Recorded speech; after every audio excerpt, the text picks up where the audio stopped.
What's going on, guys? LeonBratt here, and in this video I've got 4 reasons for you why you're not growing on Twitch. If you do find value within this video, then please do smash that like button as hard as you can and subscribe for more videos like this every single week. If it's your first time here on the channel, first of all, welcome. My name is LeonBratt, and I'm a Twitch musician. I stream on Twitch 3 times a week, every Wednesday, Friday, Saturday. Link to that is below this video. All right, let's get into the video. These are 4 reasons why you are not growing on Twitch. So, reason number 1 why you're not growing on Twitch is about your chat interaction. Now, twitch.tv is essentially live TV. So it needs to be entertaining. You need to get people actually excited about your stream. And you got to think about it. If you're watching a TV program on the TV and you get bored, what are you going to do? You're going to switch the channel over. You're going to find something else to watch. It's exactly the same thing with live streams and Twitch streams. If someone gets bored and you're not interacting with your chat, you're not engaging with your chat, and you just seem like you don't really care about the chat, then people are just going to go straight to the next stream. Now, you want to make sure that you respond to as many people as possible, as many comments as possible, as quickly as possible. Now, when I'm live on stream, a lot of people have said to me, Leon, how on earth do you keep up with the chat? Well, basically, you always have to have the chat in view at all times. See, being a musician, it's nice and easy to keep an eye on the chat, even though I'm looking at lyrics on the screen. But if I'm looping stuff up and I'm using a microphone or I'm playing guitar, I'm always looking at the chat. I've always got the chat around near the camera. So I'm looking near the camera, but I'm looking at the chat as well.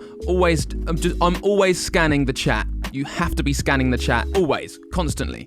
This is a little bit harder for gamers. I know that. I really do understand that, because when you're playing a game, you get very into the game and you can sometimes forget that you're even on a live stream. You just have to remember that you have got a chat there and you need to be engaging.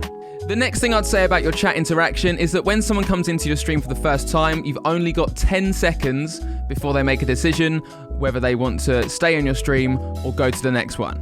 And once you've actually caught their attention for those 10 seconds, you then need to keep them interested for the next 10 seconds, and the next 10 seconds, and the next 10 seconds, and so on. Now, a very good way to connect with your audience and keep engaged with your audience is through eye contact. I can't stress that enough. See, when I'm recording this video, I'm looking straight at the camera, looking straight into your eyes, and if you're not doing that on stream, it gets a bit awkward. So say, for example, you've just played a song, or you're playing a game, and you've got a couple of alerts there, say followers, or bits, or subs, or hosts, anything like that. But when it does come to the time of you actually going through those alerts, I'll just give you an example now. So if I was not going to make any eye contact with you at all, and I start going through my followers saying, follower number 1, thank you very much for the follow. Follower number 2, thank you for the follow as well. Person number 3, thank you for the bits.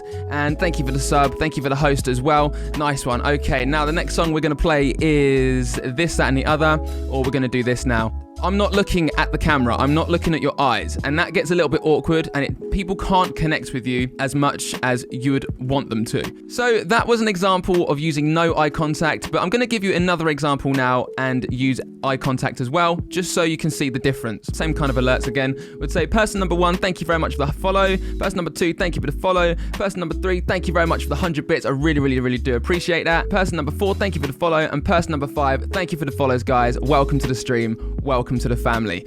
Okay, so the next song we're going to play is whichever song it is, and this is for this follower. And then I would be looking at the camera, giving people eye contact, and it just makes a lot more interactive, a lot more engaging, instead of kind of looking everywhere apart from the camera, because no one wants to see you actually not looking at them when you're trying to have a conversation with them and say thank you for stuff. The second reason in this video why you're not growing on Twitch is because you're not making your community feel like a community. You're not making it feel like a whole family. You need to be able to bring people on a journey with you. You need to make them feel like a family. You need to create a tribe. You need to make your own little Twitch tribe.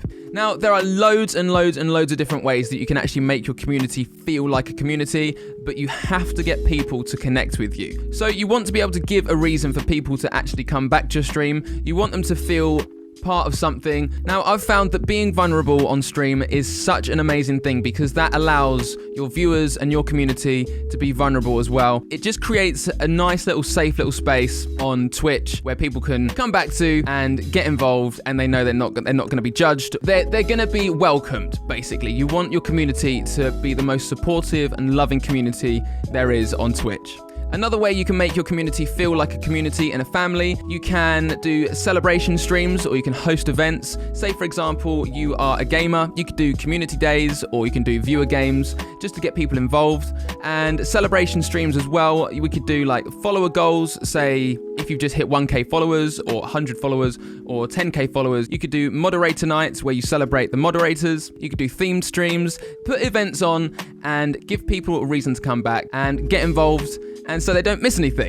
Reason number 3 why you're not growing on Twitch is because you're not diversifying your content creation onto other platforms. So when it comes to my content creation, my main focus is Twitch. However, I use so many other different platforms to gain people from those platforms and bring them into Twitch. Twitch is the center hub of where you want your followers to be, and then you use the other platforms like TikTok, Instagram, YouTube, Twitter, Spotify, etc. to bring in those people into Twitch. Everything is going to lead to your Twitch stream. So for YouTube, if you're a musician, you could be posting covers of songs or your own original music, or you could be doing tutorials like this, for example. And Instagram, you could be posting on Instagram, doing Instagram Reels. Same with TikTok, you could do TikTok videos, you can do short videos, long videos now. I think you can do up to like 3 minutes on TikTok now, which is great. You can get a whole cover done in those TikTok videos. Spotify as well, you can be releasing your own original music. And Twitter, you could be reposting some of those other bits of content in a different style really, and just post them to Twitter as well. But the main thing is you really do need to be on other different platforms, gaining those followers, gaining those numbers on there and bringing them into the center hub, which is Twitch. And this is all offline growth as well. You'll notice this very, very quickly as well, especially if you start up a YouTube channel. Honestly, when I started this YouTube channel with all the tutorials and all the covers, my Twitch growth offline was amazing. It is amazing. Reason number 4 why you're not growing on Twitch is because you're being inconsistent. Now, I've left this point till last because I know a lot of other people say inconsistency, you've got to be consistent. I've left it till last because I wanted to get those other 3 points out across before we got to this one. But being inconsistent, it is a big problem. You really do need to stick to a solid schedule. Now, I would say you don't want to stream too often and you don't want to stream too less. I think 3 days a week is great. If you stream too much, then people will know that you're always streaming, so they can catch you at any time or at any day that they feel like it, that they want to come in. And if you don't stream enough, then people will just forget about your stream and they won't even be bothered to come into your stream when you are streaming. So 3 days a week is good, I would say. And what I always think is that you want people to miss you, but not forget about you. And you want to find that perfect balance for your schedule. If you funnel people into those same streams, like 2-3 days a week, then your numbers and your average viewers will be higher, and that means that you're going to be much higher in the directory and you're going to be much more discoverable on Twitch, meaning that you're going to gain more followers and you're going to gain more followers quicker. So there we go. Those were 4 reasons why you're not growing on Twitch. If you did enjoy this video and you did find value within this video, then please do smash the like button down below and hit subscribe for more videos like this every single week, and I'll see you next week for the next video. Take it easy, enjoy your week, peace.